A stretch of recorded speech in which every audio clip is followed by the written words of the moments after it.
ഇന്നത്തേതൊരു വാട്ട ഈറ്റിനിടെയാണ്. ചില ദിവസങ്ങൾ നമ്മുടെ കയ്യിൽ നിന്ന് അങ്ങനെ പോകും. അങ്ങനത്തെ ഒരു ദിവസമാണ്. രാവിലെ ബ്രേക്ക്ഫാസ്റ്റ് ടപ്പമൊക്കെ ഉണ്ടാക്കി വെച്ചിട്ടുണ്ടായിരുന്നേ. അപ്പോൾ ദേ മോളെ ട്യൂഷനും ഉണ്ടാക്കിയിട്ട് തിരിച്ച് വന്നപ്പം ഹസ്ബൻഡ് നല്ല ചൂട് പൊറോട്ടയും മുട്ടക്കറിയും മേടിച്ചുകൊണ്ട് വന്നു. പിന്നെ വടയും മേടിച്ച് തന്നിട്ടുണ്ടായിരുന്നേ. അങ്ങനെ ഞാൻ അപ്പോൾ വട എടുത്തിട്ടില്ല, അതങ്ങ് മാറ്റി വെച്ചു. പിന്നെ നല്ല ചൂടോടെ തന്നെ ഈ മുട്ടക്കറിയും പൊറോട്ടയും കൂടി കഴിച്ചായിരുന്നു. പിന്നെ അതൊക്കെ കഴിഞ്ഞ് ഉച്ചയൊക്കെ ആയപ്പോൾ ഉണ്ടല്ലോ, നല്ല വെയിലായതുകൊണ്ട് തന്നെ ഒരു സ്ലൈസ് മേടിച്ചുകൊണ്ടൊന്ന് മാംഗോ ഞങ്ങളത് ഗ്ലാസ്സിലൊക്കെ ഒഴിച്ച് കുടിച്ചു. ഉച്ചയ്ക്കിതേ എൻ്റെ സ്പെഷ്യൽ സംഭവമാണ് സാമ്പാറിലിട്ട പരിപ്പ് വട. രസവട പോലെയല്ല, ഈ സാമ്പാർ വട അടിപൊളി ടേസ്റ്റാണ് കേട്ടോ. ഇങ്ങനെ കഴിച്ചിട്ടില്ലാത്തവരൊന്ന് കഴിച്ചു നോക്കണം കേട്ടോ. പിന്നെ ഇഞ്ചിക്കറിയും നമ്മുടെ നാടൻ ഇടിച്ചക്കത്തോരനും വെണ്ടയ്ക്ക മെഴുക്ക് വരട്ടിയൊക്കെ ഉണ്ടായിരുന്നു.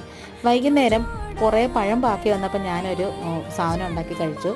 പിന്നെ രാത്രി ഇത്രയും കഴിച്ചുകൊണ്ട് തന്നെ വിശാലമായിട്ടൊന്നും കഴിക്കാൻ പോയില്ല.